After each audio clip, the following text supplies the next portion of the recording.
Thank you for watching Truth and Justice with Vivian King, where I tell you stories, real crime stories, and try to educate you about the criminal justice system. One of the things I've always found is that people who are not involved in the criminal justice system think they know how it works. People who get in trouble in the criminal justice system think they know how it works. They tell me how it works, and I've worked in it for 31 years. And they're usually wrong. It's a lot of guessing, hearsay, and just downright bad information. So I like telling people's real stories that are interesting, but also to educate you about the criminal justice system through stories. So I want to get straight into it. I have my co-host with me tonight, Mr. Danny Sneed, who is part of the community of formerly incarcerated. He went to prison 3 times after serving in the United States Army. You know, it was those bad crack cocaine days back in the 80s. Hey. But he has a great job now with the VA. He's been a returning citizen, done all the good things, and I admire him for his story of redemption. So with that, we have our guest for tonight, Miss Tracie Brown. So Tracie, thank you for joining us tonight and be willing to share your story. Thank you for having me.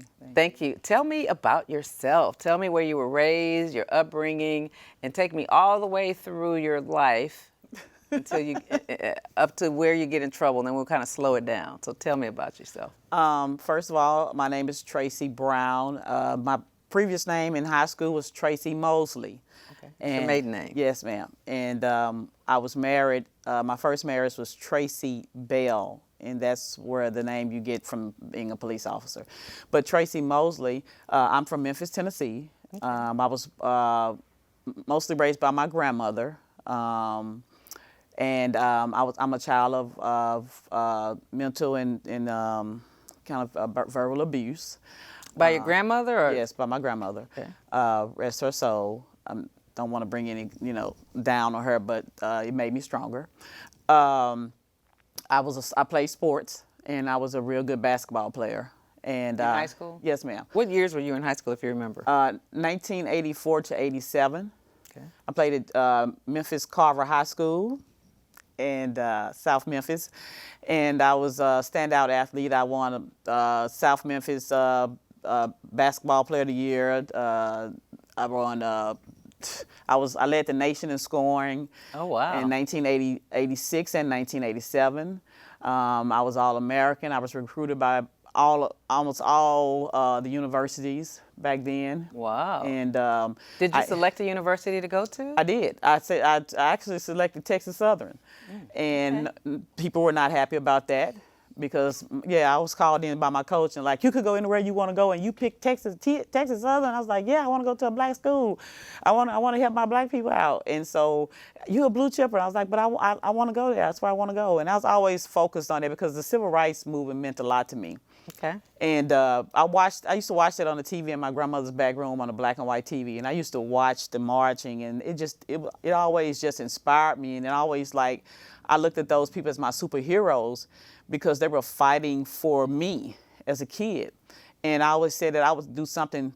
I'm gonna always do the same thing, and so that's where I get who I am from, and from my grandmother being the way she was toward me. My grandmother was very light-skinned, and I was the dark grandchild, and so I was made to know that every day. Mm. And so I always said, like, what words were used to make you know that? Get this ugly child out of here and things like that. But you're so beautiful. Well, I had to find that out later in life that somebody thought that somebody looked like something, because it was in my head. When you're growing up and people are instilling those things in your mind, you tend to see that out your eyes. And so at 10, I tried to commit suicide. It didn't work out. Yeah, I'm still talking to you guys. Your grandmother, was it on your mother's side or your father's side? My mother's, yeah. Your mother. And where was your mother? My mother was going through some drug addiction issues, like a lot of people back in the day. Right, in the 80s. Yes, those times. And so I was living in her house. And so sports was a thing that I did was my outlet. I'd go to the gym in the morning. I wouldn't come back till late at night. And I'd walk home by myself 30 minutes. And, you know, every day I did this.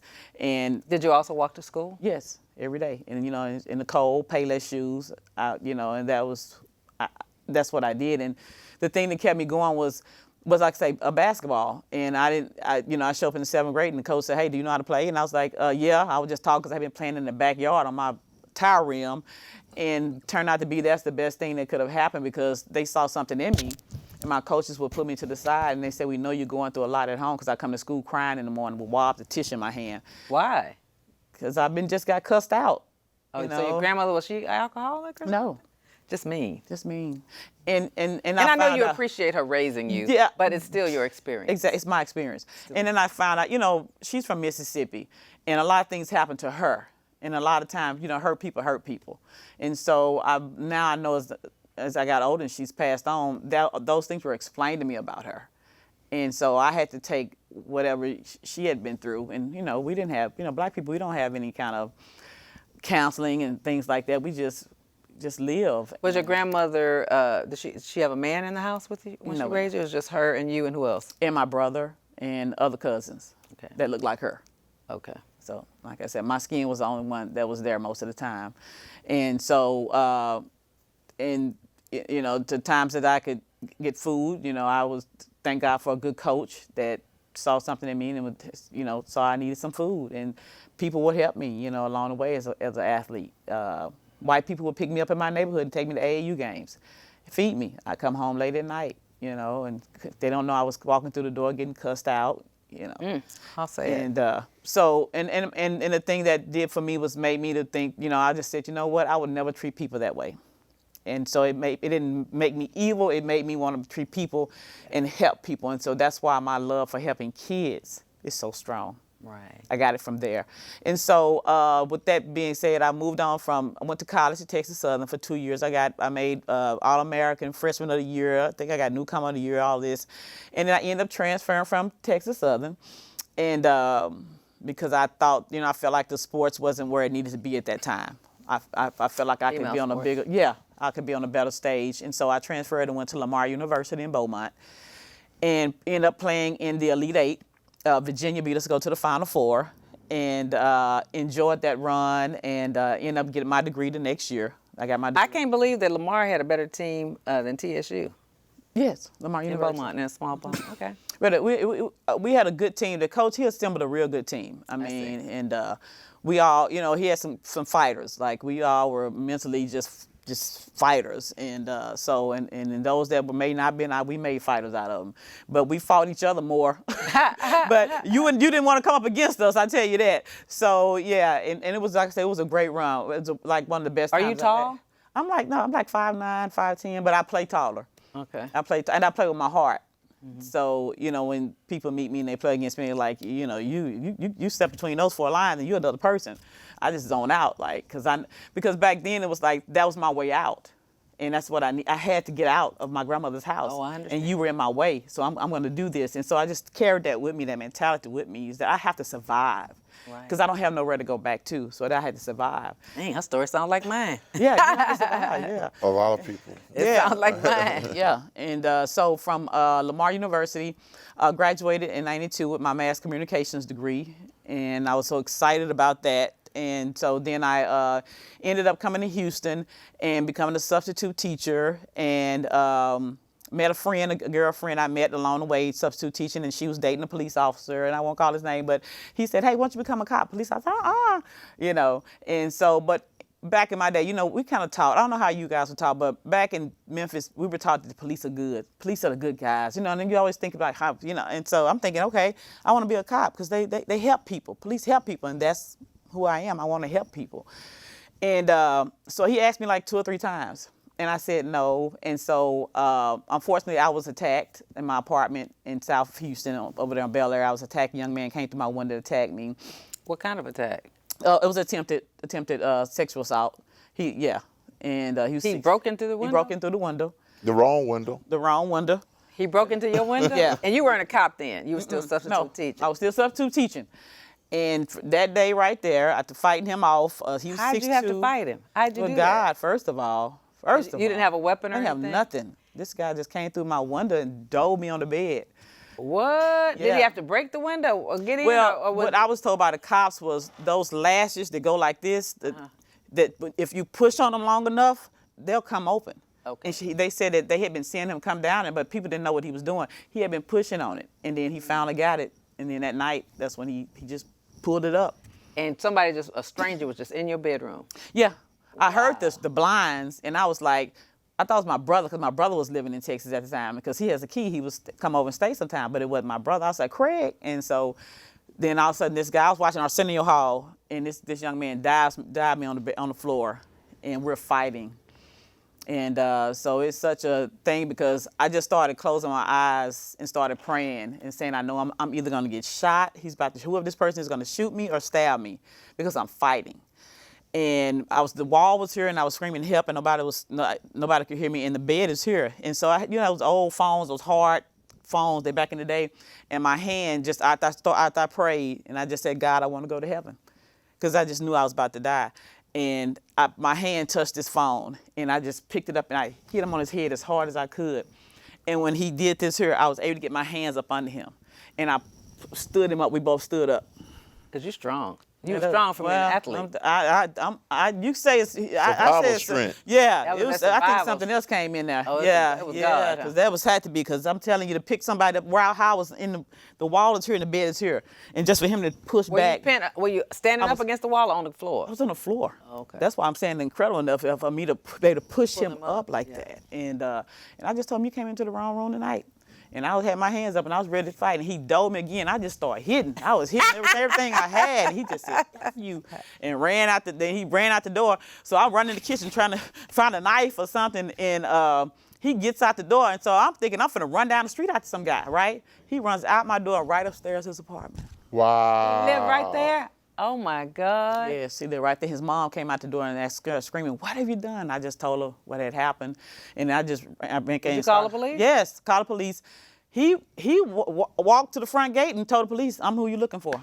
That's what I was told. And they brought him back, and they said, this the young man? I said, yes, sir. And he was 15 and a half years old. Oh, he was almost a child. 16. Yeah. And they said he hated his mom. And his mom was lesbian, and he hated her for that. And so he's taking it out on me, on a woman. He just, people do crazy things. And so after that day, we did a police report and everything. I was able to move out, thank goodness. And so that situation, I hadn't talked about that in years, y'all. And y'all bringing out stuff. At 15, he was 6'2"? Yes, 6'2". Yeah. He had no job. He said he was just sitting there. He wasn't even going to school like he's supposed to. And he was just angry. He'd come down every day and push my window.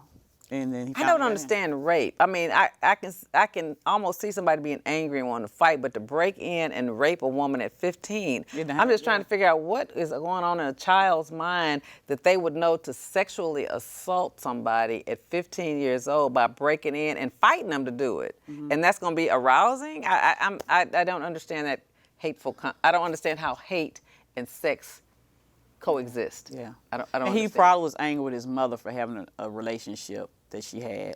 A lot of boys, they get upset about that. He probably, Well, I can see him wanting to fight, but I don't understand how fighting and sex coexist. Psychologists say that rape is not a sexual intent. Exactly. But men have to get an power. erection. Yeah. But they have to get an erection. So I'm just saying, where does the erection come from? He was. I believe he was mad at his mother, just mad at her. And because I could tell she didn't play when he ran upstairs. I could tell where she talked to him.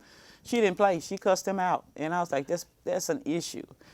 A lot of black mothers. But she knew he had run in that house. She knew he done something wrong. She knew when he ran upstairs. Yeah, she knew he done something wrong. And then later on in my life, like I tell you, I think about things. I go back, and I thought about that young man, and the way she talked to him, made him want to attack somebody. And I was just a person, He hurt people. Yeah. And so did you have to go to court for that? No, I did not. Because he's 15 and a half. He's going to go to juvenile. Right. He's released back to his mom. Right. So I had to move fast. Some of them stay in juvenile detention. Yeah, I don't think he stayed too long though, and I had to move. So, and then after that, probably 2 days, I called my friend. I said, "Where your boyfriend? I need to find out where the application is for police department." So And that was it. That's why that got me right on down there. So and I found out I had to. There's a lot of steps to becoming a Houston police officer. Becoming a police officer. I can speak on Houston. There's a lot of steps to that, and it's just not. I want to be a cop. You know. And so I started the process. I walked in the door, and she said, What year was that? Who was making me think? That was in 94, because it took me a year to become a cop. I got in 95, and then everything happened in 96. I got off probation. I believe that's the timeline, because I graduated in 92. It took a year, yes. And so walks in the door, and the officer sitting at the desk, she said, take your shoes off. I'm like, huh? Get on that scale over there. That's the first thing you have to do. But that's what back in the day, and I got on the scale, and she said, according to the scale, you're 14 pounds overweight.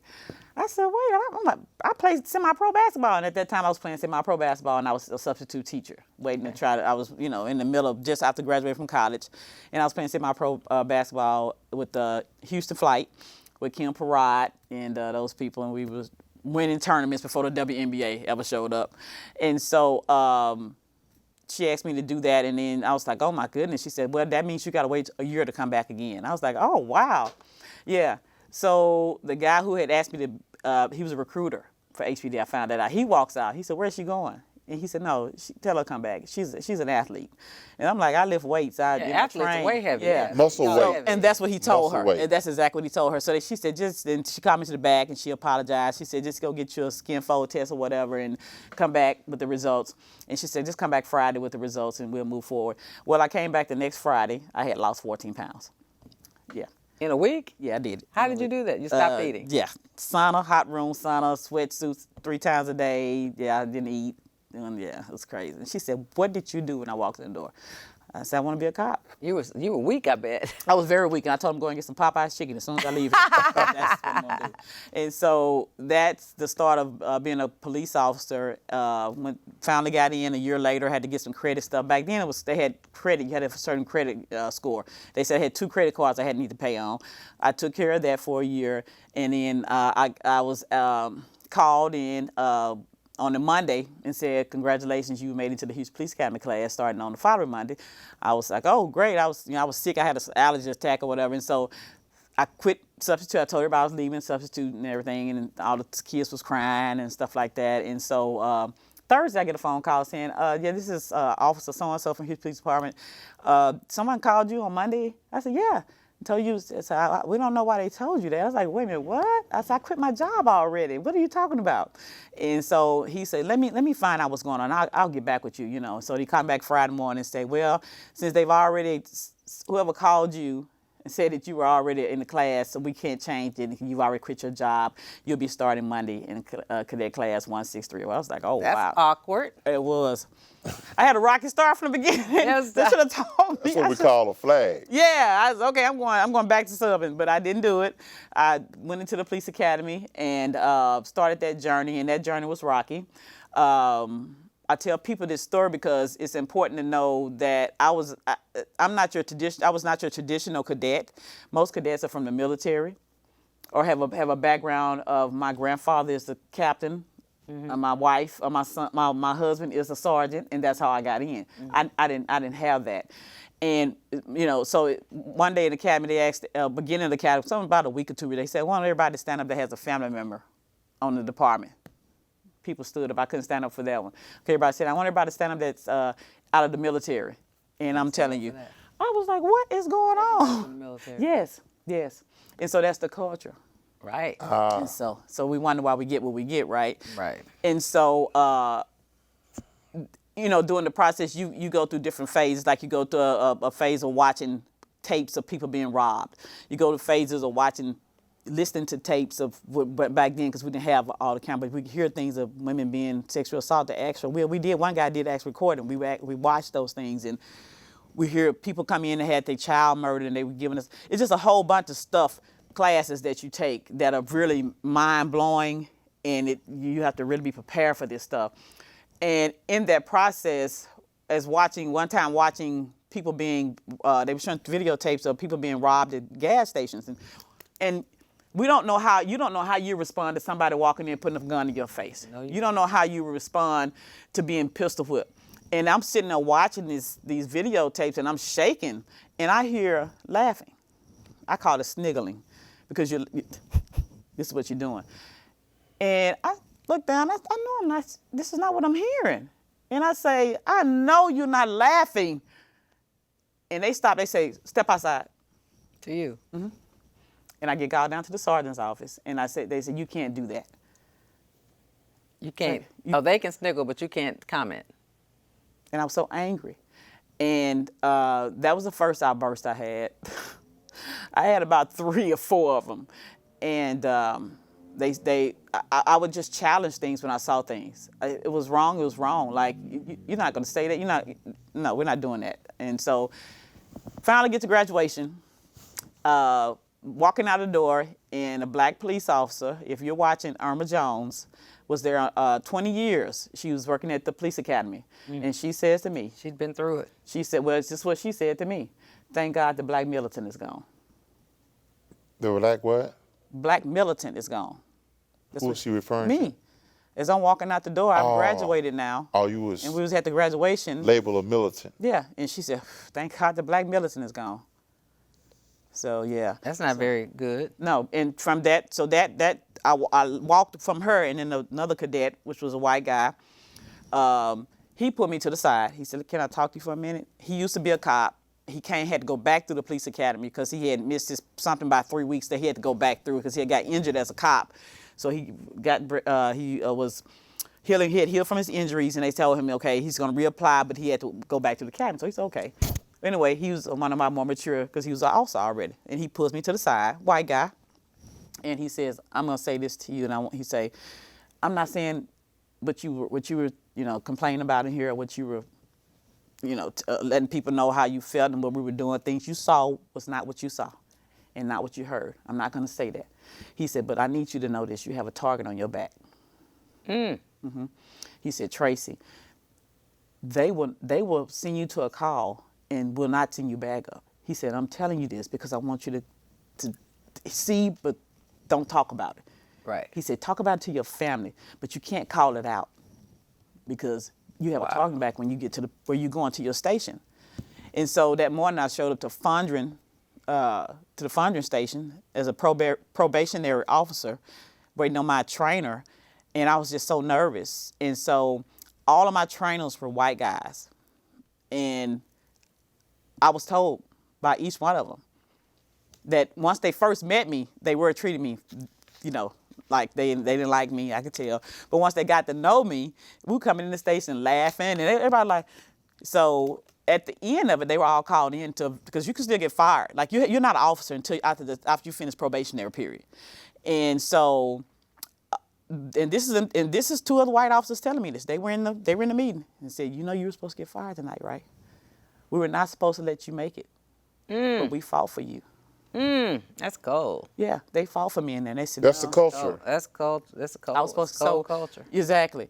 And so, especially after I got off that 6 weeks of that, so now I'm just riding with different people until I can get back to the police academy and get my final assignment. So you're just riding this probationary off once you get past the training. And so, about 2 weeks before, about maybe 3 weeks before I go back to the police academy, I still have a target on my back. I have a scene where I'm showing up on night shift for a domestic violence case call. Black female was there holding her 2 kids, and she was crying. Her husband had beat her up in an apartment complex over there off Fondren. My trainer said, "Take her and go get the story, write the report." As I'm walking off, another police officer rides up, a white female, and she gets out the car, and everybody started looking at each other. And I'm like, "Well, what's going on? Nobody's telling me nothing." So all of a sudden, she put her flashlight. She said, "I'm having a bad effing night." Who's she hitting? Her flashlight in her hand. "I'm having a bad effing night." And he said, "Just go ahead on, Tracie. Go ahead and get the report." I said, "Okay." I walk on. So I'm talking to the lady with the 2 kids in her hand. I see this police officer, this white female, walk on my periphery, and she walks up, and I'm thinking she's coming to help me out or whatever. She walks around me and goes to the lady and asks me, "Did I search the suspect?" I said, "Did I search the suspect?" I said, "She's the complainant." "Did you search it?" She's hitting the lady. Hit my mic. "Did you search the suspect?" She's hitting the lady. I'm like, I said, "She's the complainant." Put your mic back on. I said, "She's the complainant." It's about right here. And so, sorry, everybody. I got excited. So, she takes Is that good? Yeah. Okay. I know I got some friends laughing at me because No, you okay. No, I'm saying my friends is just looking. We find ways to find something to laugh I about. think that's it. Yeah. So and who are my friends that's laughing? You better stop because I already know the ones that's laughing at me. I already That's know. okay. We can hold on. They're my people. We like to laugh. From bad to bars to purpose. Yes. I know. So I love it. I didn't see what it was. Bars to purpose. Yes, ma'am. Thank you, Mark. And so this lady starts choking this lady. The cop starts choking the lady? police officer starts choking. babies in her hand? babies in her hand on the stairs, and the lady follows back with the baby with the stairs. And I said, what is going on? I'm screaming, what is going on? What happened? And the lady was choking, and she dropped her kids, and she grabbed the police officer's hand off her neck, and she bit her right here. And the police officer put her hand back and said, you bit me. And she pulled that flashlight out and started hitting this lady in the top of her head like this. Oh, my God. And I'm screaming, stop it. You know, I'm hollering and screaming. That's crazy. Oh, that's horrible. This was before cell phones. And let me remind you, as a probationary officer, you can get driven back to the station and be fired on the spot. And we'll get to that later. That's why the 3 George Floyd officers probably didn't get up and help because they were scared of their jobs. But okay, go back to me. Yeah, because that's the culture. That's the culture. That's how it works, right?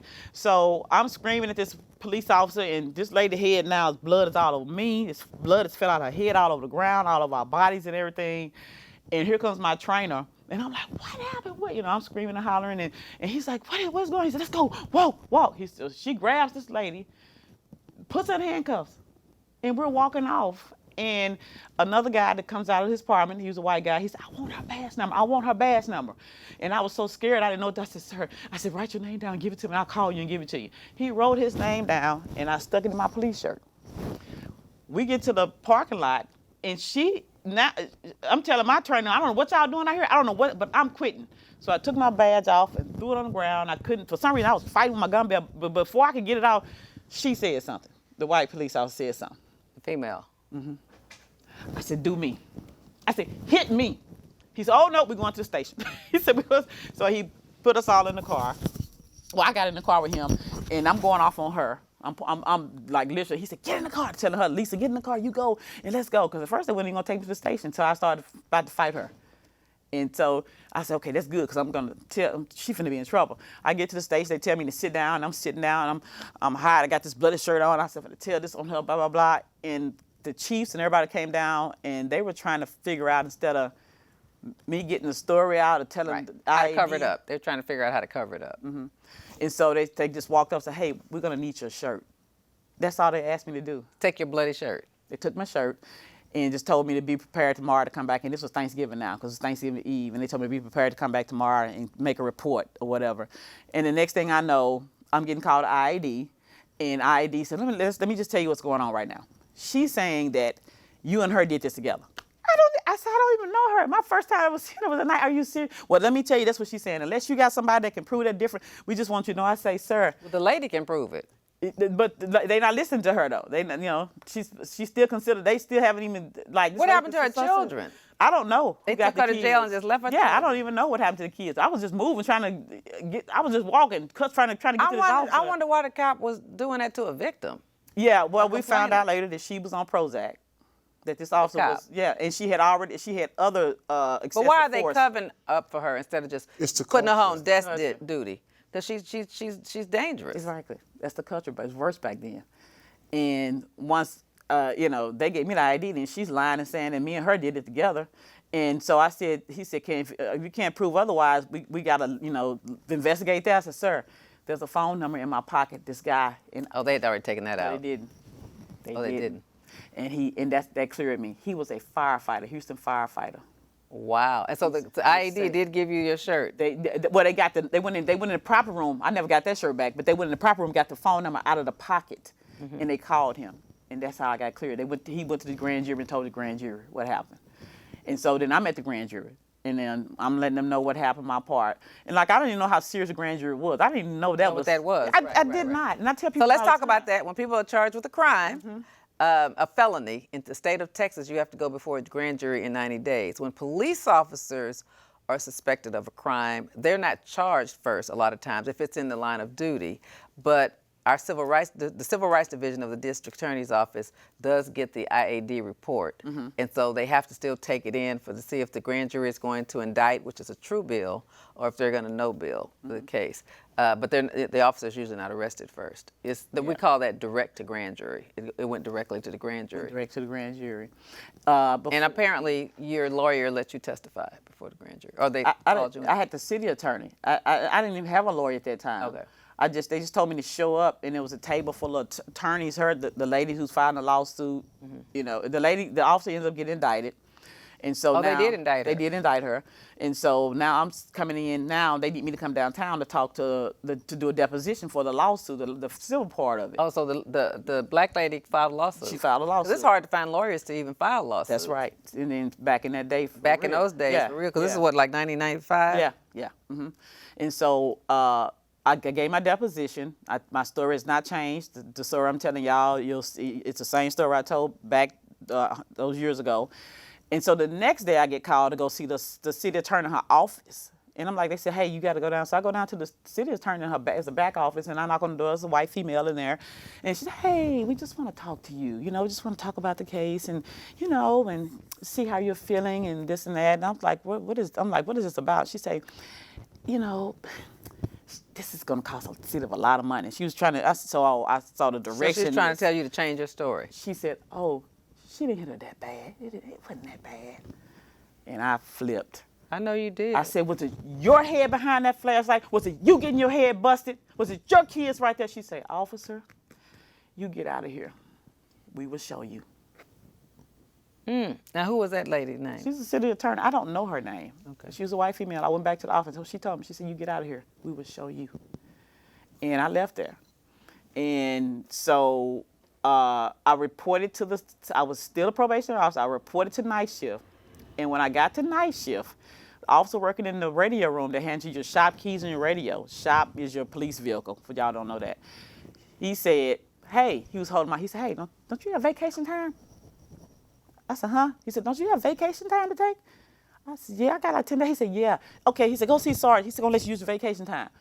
He said, what is going on? So I go to the sergeant. I said, hey, Sarge. Is it still in Fondren? Yes, Fondren I'm still at Fondren. substation? Right there, Bel Air Fondren. I said, hey, Sarge, can I use my vacation? He said, yes, you can. He said, here. He said, see you when you return back to the academy. So that night, I was supposed to get, something supposed to happen to me. They had plotted a scheme to get me. And that officer had heard it. And he Protected you. Yes. But all for a lady who did wrong. Golly. And then they cutting for her. They were cutting for her, and she was And the grand jury asked me.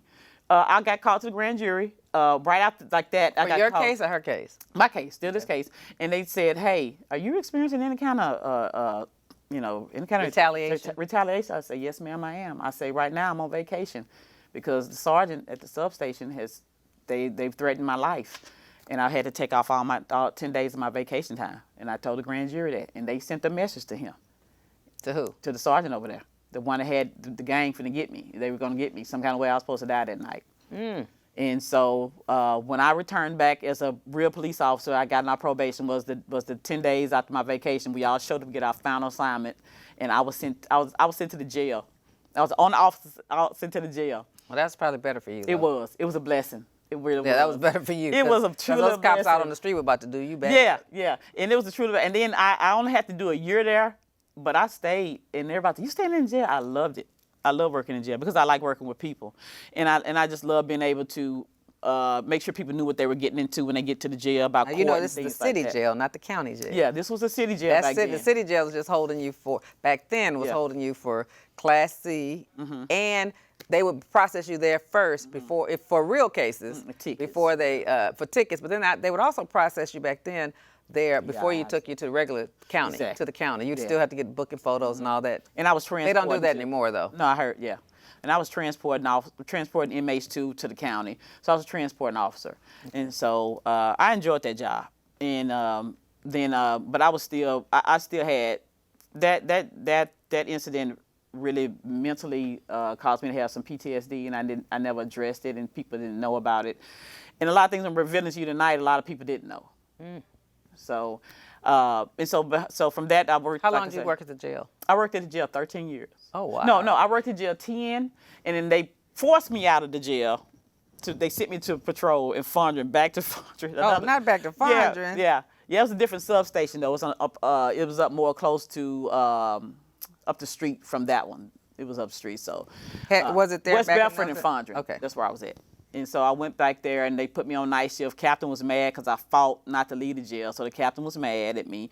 So he gave me night shift for Wednesday and Thursdays off. That was my punishment. And so, but won't God do it? Because I started praying, and all of a sudden they did a repolling of everybody, and they was like, okay, the new chief, the chief came in and said he wanted everybody, all the officers repolled for seniority.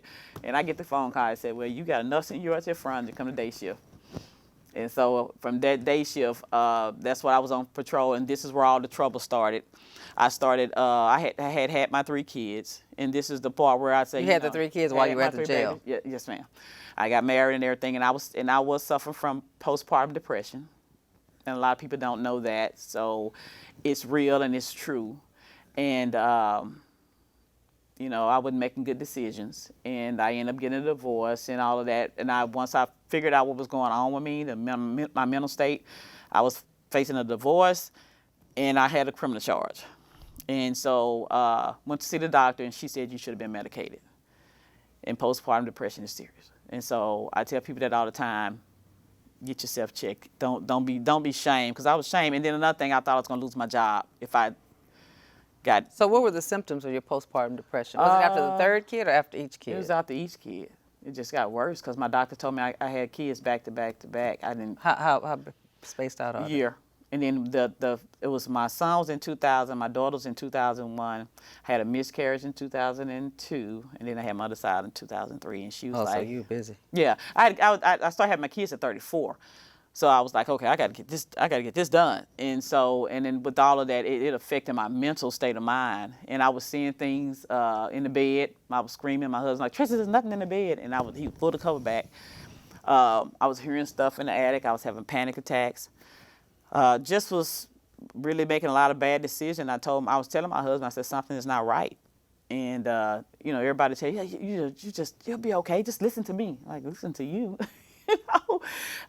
Yeah. And so. And was your husband a cop too? No, matter of fact, he was a Baytown firefighter at that Okay. time. Yeah.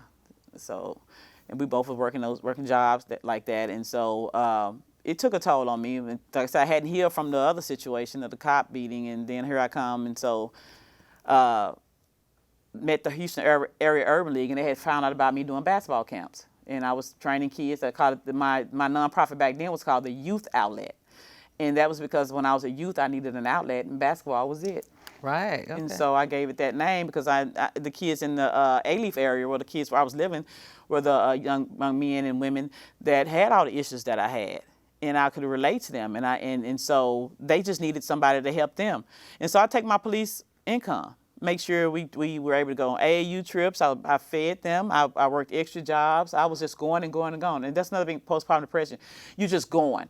And, and I'm not even realizing my husband at home, like, you ain't never at home. Like, don't worry about it. I'll be back. And I'm just running and running and running. And just trying to save the world. And not even knowing that I'm just out of control. And so, but in that, I was really trying to help kids. And I did. A lot of those kids, if y'all are watching, I'm so proud of y'all for continuing on. After all of that, you continued on. And a lot of them have, degrees. They're nurses. They're running nonprofits. They running businesses, and I look back on that, and I'm like, I had a part to do with that. Sure. I taught you, I made sure you knew how to fight and not give up. Right. Even though what was going on. And that same year, I think I had a suicide. One parent committed, two parents committed suicide. One parent had overdosed. And I had another parent to pass. So, and these are kids that I was helping already. Like, I was like making sure they had clothes, they had food. I bought their school clothes. Anything that I just had to do that because somebody did it for me. Amen. I understand. And Been there, done so, that. yes. And so in that, I had a friend that was around me. I thought she was a friend, and we were working for, I was working for Linda McInville. I was working for Mattress Mac. I was his head security. And, That was your extra job? It was one of them. And so, I did a great job at Westside Tennis Club, and Linda would ask me to get the officers for all her events and stuff like that. And she said, hey, the kids that you're helping, y'all can work the parking lot, and that's the money y'all can make for your nonprofit so they can travel on their trip, buy their uniforms, and that's what we did. And I made sure they would, had everything they needed. And then I would, if he needed me, Master Mac, I'd go pick up things for him, take it back to her, just stuff like that, And so that was a time where I was really enjoying, helping kids and getting kids to college and stuff like that, getting them signed, and that was so exciting. And so a person that was working for me doing Here Come the Trouble, a man named Chuck, who was married to a lady that I had working with, her kids went to college under me. I made sure they got scholarships. The Urban League called me, Houston Area Urban League called me, and Carmen Watkins was the vice president at the time. Her daughter played for me, and I helped her daughter get a basketball scholarship. And they would always say, Tracie, you're doing all this out of your pocket, And so I didn't know who she worked for. And one day I get a call, and she said, hey, you're going to be rewarded. She said, we just got a grant, a Katrina grant, and we want you to come in and sign up for it. She said, with all those camps you do, just send us the invoice, write down each kid name, and we're going to pay you for each kid you put in your camp. She said, it can be any kind of camp. You can go to Beaumont, you go. So I'm like, okay. So here I am, ripping around it again. And I turned in my first form. It just had the kid's first and last name, date of birth, and birthday. Just a simple form she told me to fill out. I turn it in. They pay me an invoice. They pay me. Okay, I'm back out. How much are they paying you per kid? $450 per kid. Mm-hmm. And I'm working 2 weeks with them. So they're with me for 2 weeks. And then I go and do another camp for 2 weeks. And some of the camps wasn't 2 weeks. Some of them may have been a couple of days, 3 days or something like that. But anyway, that's the way I was told to turn the paperwork in. I turned the paperwork in the way the Urban League told me to do that. I get a call about 2 weeks later. So, we told you, we just changed up how to turn in paperwork. The federal government needs for us to do, we need 3 pieces of paperwork for each kid, all those camps you've done. I said, how do y'all expect for me to go back and find all these kids and then get 3 pieces of paper for one kid? Look, hire you somebody and take the form back you gave us. Just hire somebody to fill them out, help you fill them out. So I did. I hired a lady that worked for me and her kid played basketball with me. I hired her. I said, hey, can you take this and do this? Because I cannot. I'm too busy. I work an extra job. She said, sure. And I told her, I'll pay you for it. She takes it home. She's on the floor, transferring the names over, all one name on each 3 paper. I told her, I said, some of these kids putting Big Mama on here. They don't know their grandmama name. She said, Tracie, for record's sake, we had to have 3. And it was unorganized. And she was doing it. So this is what I'm heard in court. As Vanessa's sitting on the floor doing the paperwork, I didn't want to call her name, but I did, doing the paperwork. You can call her last name, so nobody thank knows God. Okay. So she was doing the paperwork, and her husband walks in. He said, I'm sick of this with you and Tracie. She said, what? She said to him, Tracie does more for this family than you do. Oh, my goodness. That statement right there got me all the trouble. He said, I'm going to show you and Tracie. Was he a policeman? No. Mm-mm. My understanding is that he worked for somebody back in Kansas, like the FBI or something. He got in trouble and got fired and lost it. I don't know. But anyway, he called IAD and told IAD there's a police officer stealing money. Yes. And so the right person, they told him, well, sir, this is what I'm hearing in court doing trial. And they told him, you have to come down here. We can't just take a complaint on the phone. You have to come down here. So he finally came down like the next week. He came down. Now I'm going to go back to, this man was already upset with me because he tried to. But they got to prove you're stealing money. And you went to trial? You say they got to prove you stealing money? Uh-huh. I mean, they didn't have any paperwork? Oh. They just stole the money? No, the Urban League side didn't take anything from them. That's the thing. They get on the stand and say, we never said Tracie stole anything from us. And they asked her, well, how did this come about? The president at the time said, the DA came and told us that she did it. Well, the DA can't say it. I mean, but that's what the lady said on the stand. Pull the transcripts. She said on the stand that the DA came and told us that she stole money from us. So it's all hearsay, no proof. Yeah. Well, now let's go back to prosecutorial misconduct. Now you've gotten the first story from the people who were working for me, who told the truth. Okay, yeah, she just told us to transfer the names over, but now you threatening people with jail time and people calling me, apologize to me before they go in and allow me. Before Tracy, I'm sorry, I can't go to jail. I got to take care of my grandmother. You know, one of the guys who was working with my camps, my paperwork, he said he's coming home, and the detectives are coming out of his apartment. He smoked weed. I didn't know that. They had a bag of weed. He had a weed case before. He said, "Oh, I can't. I'm sorry."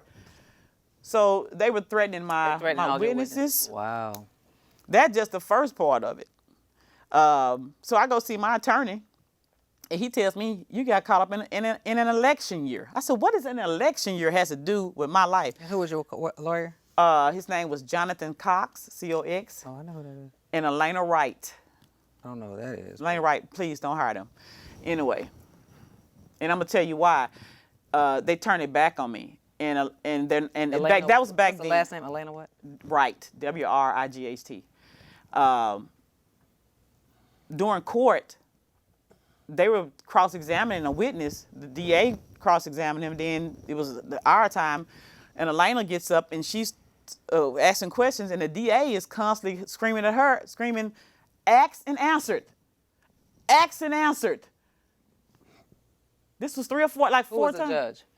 At the first, Marino, I have to look up his name, because it was Bridgewater first, and then when Bridgewater lost. he lost, and Barack Obama had cleared the whole course Democrats. Right. And that's the worst thing could happen for me, because I had a good judge. Bridgewater. I had a great judge. Yeah, Bridgewater was. Is he still a judge?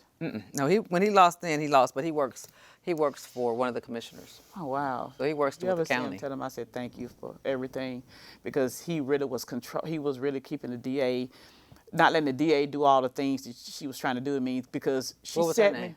The assistant DA name at that time was Tracie Buse. Oh, I know. She's at Fort Bend. Oh, I know exactly who that is. Yeah. And she had them set me a $400,000 bond for a theft and attempted theft. I never been in trouble a day in my life. I had to hide out for 2 days until I could get back to court Monday morning. They did it that Friday evening so they could come out to me. And one of my basketball players was at my apartment, and she constantly, "Coach Tracy, please don't come here. Your house, your apartment is surrounded by officers." Dang, Oh, they dogged you out. they didn't they? treated you like What you year had was rich. that? What year was that? This was What in is it? 2000. Everything went down like in 2005, 2000. No, 2000. Katrina. Yeah, right after Katrina. It was like 2007. 2007, somewhere. Yeah. Terrible. 2007. Yeah, it was like 7. And so then my attorney called me. You got somewhere you can hide? You can go? I was like, okay. So I'm so scared I don't know where I can go, because I've never been on a run. Like, you on a run? And you were divorced then? No. Well, yeah, I was divorced. And where were your children? My ex-husband had them at that time. Because I couldn't, it was bad. We were sharing custody because we had custody by the judge or whatever. But he had them at that time, and so I had to hide out at a friend's apartment until I could get downtown that Monday morning.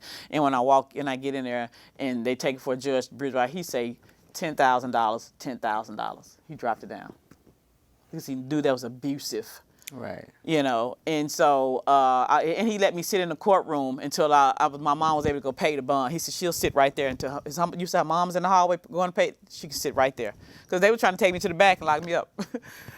Yeah, and all these tactics. So your mom's off dope now? Oh yeah, my mom is saved. She's Christian. She's good. Now, she got her life together. Amen. Yes, ma'am. Thank you, Lord. Yes. And she moved here. Yes.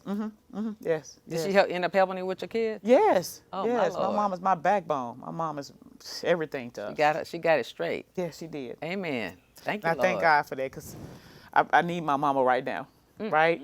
Back then you like, and then now You it's like, needed it God, then, but I needed it then, but you really, need it truly, now. yeah, because I told her, I said, you might have started off rocky, but my mama started off, her life wasn't, With that grandmother. yeah, I mean, come on, back then it was tough for everybody.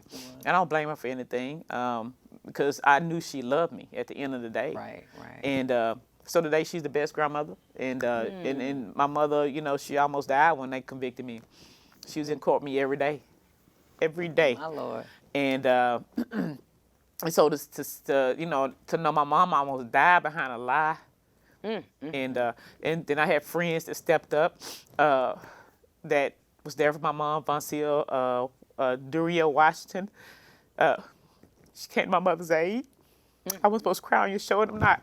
You Hold it together, but when I think about it. Sometimes Yeah. you think about the goodness of God, baby, you got to cry. I just think about the friend that I don't even Gotta talk cry. to this young lady every day. And she said, what can I do? You know, just took on my mother. And she visited me in prison, her and her sister B. Washington, another How friend many of mine. years? Wait, you skipping the prison now? I can't get to the part. Okay, I ain't gonna skip that. We okay. just in bond now. You just getting a bond. we got a bond. You just got your bond reduced from 450,000 to 10,000. Let's go back. Let's Yeah, I go just wanna back. Like go 10 to- minutes. Yeah, in 10 minutes. No, we got 6 minutes. Oh, we got. So it look like she might have to come back. You know, we always have to do the comeback show. Well, what we're going to find a way to end it without leaving it in the middle. Yeah, no, we're gonna get somewhere.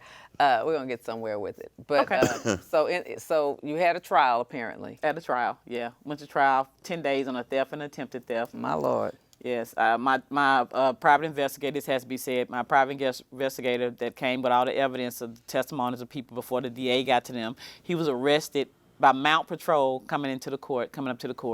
They say he had a 7-year-old traffic ticket. They So arrested they just him. cheated all the way around. Yeah. And so nobody called a recess, and then they showed the tape.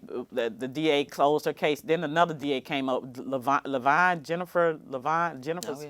So she took it. She took the case from there, and there was a video of me when they first met me, and I went off on the DA, and she said that I said I'm here for helping kids. I didn't even know I was being arrested, like I was going to be charged. And I said I'm here for helping kids. I'm here for helping black kids, and this is what I said: somebody had to help my black ass, and that right there is what they showed to the jury on the 11th day of my trial. And I looked at the jury because they told my attorney to bring a law insurance where she couldn't show it, and told her to bring in a law insurance where she could show it. My attorney came back in the next day with the same argument. He didn't even do no homework to go find anything. I didn't know I needed a lawyer at that time. I didn't know I was, And so he said, well, she can show it. She showed that to the jury.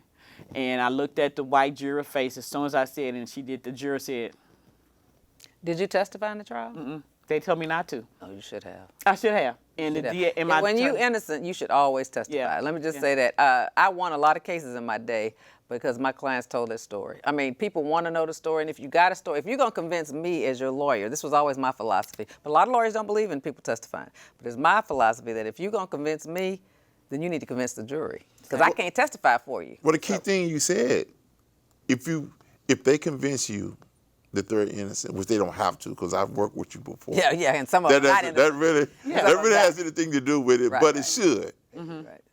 Because I don't believe from working with you, being around you, if you didn't believe your client was telling the truth, you would still defend him. Right. But you would suggest him get on the, Plea. you wouldn't I suggest him wouldn't let him testify. I wouldn't let him testify. When if I think he's gonna lie. what if you think he's lying to you? If I think he's lying to me, and sometimes in cases people are overcharged, so they can testify and admit to what they did do, but it might be a lesser charge than what they're being charged with. And so sometimes you got to tell those stories. I've had habitual criminal clients of mine testify. They've been to the pen 1, 2, 3, 4 times and facing 25 to life, but I believe their story. And I voir dire at the jury. That's when you start the trial out and you're trying to pick the jury on, can you believe a person that's been to the pen? So they already psychologically know that this guy has been to the pen, and they're getting their mind ready. Some can believe him and some can't. But you have to, but that comes with experience. Young lawyers like she had wouldn't have known how to do that. My lawyer was crying in court, literally. After Jennifer Devine kept saying, asked and answered, she came back down and sat down, and I was just sitting. I heard some, and I looked back. The female lawyer? Yeah. And I never heard of her. I've heard of Jonathan Cox. yeah, Wright. 'Cause I think he does Elena too. Wright. I think she was crying, sitting at the table crying. Well, one thing I can say is about the criminal justice system, good, bad, or indifferent about it, you're going to need some Jesus when you go up Exactly. there. Oh, yeah. Because sometimes what's going to vindicate you is going to have anything to do with who represent you. It's going to be, sometimes it's going to boil down to your faith. And even then, it may not work out favorably. But that's just part of the story. Yeah. Because, again, you sitting here today, that shows that, yeah, this is what happened, but there's another story of how what happened got better. And that's what we're going to look forward to when you come back. Oh, I'm going Right. to come back? Truth is Yeah, okay, you got to thank come you. back. 'Cause we have 2 minutes, and we have to kind of start concluding it. But one of the things I want to talk about when you come back is the actual trial process. And so Yes. that's where people don't understand the process. Exactly. I mean, you were I a police didn't, officer. and I You didn't know did what you were not- getting yourself I into. did not know. You did not know. That was what I wanted everybody to know. I did not know the other side. People think they know, No, but you don't know. You don't know not unless know. you go through it. You got to go through it. And you have to have a seasoned, experienced lawyer on your side. And you still, if the judge is not being fair, and Yes. the prosecutors are not being fair, and the bailiffs are not getting fair, everybody's not being fair, it's a tough fight. It is. So as a black female defense attorney for so many years, I would be fighting alone sometimes. Sometimes I'd have to tell judges, look, I can't fight everybody. I'd say it in open court. I can't fight you and everybody else, so somebody gonna have to give me a minute. Oh yeah, no, I'd be me. Oh yeah, no, so you're gonna give me a minute.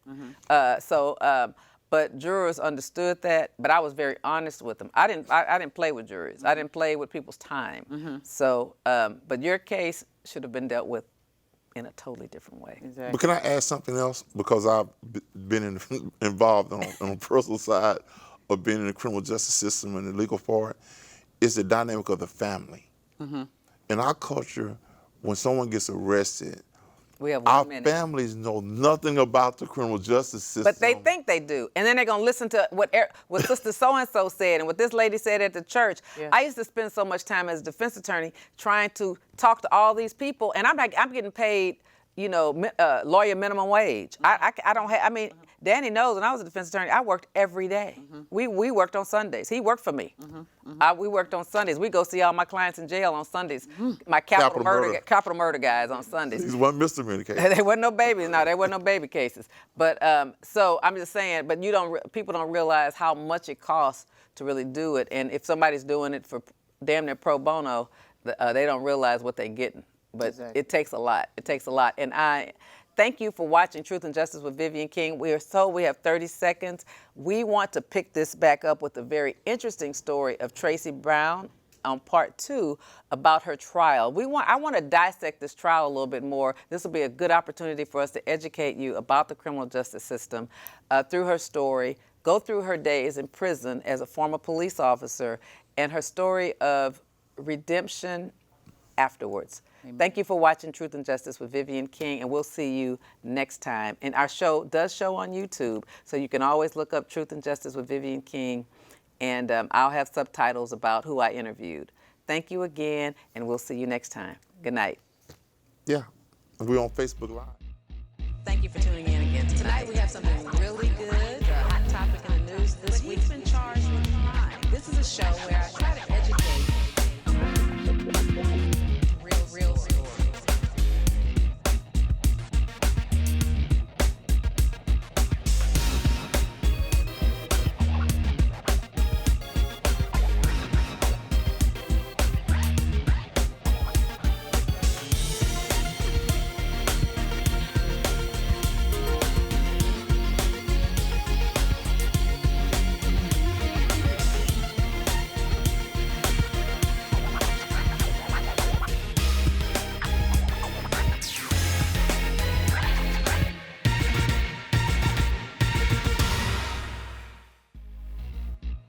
Thank you for tuning in again. Tonight we have something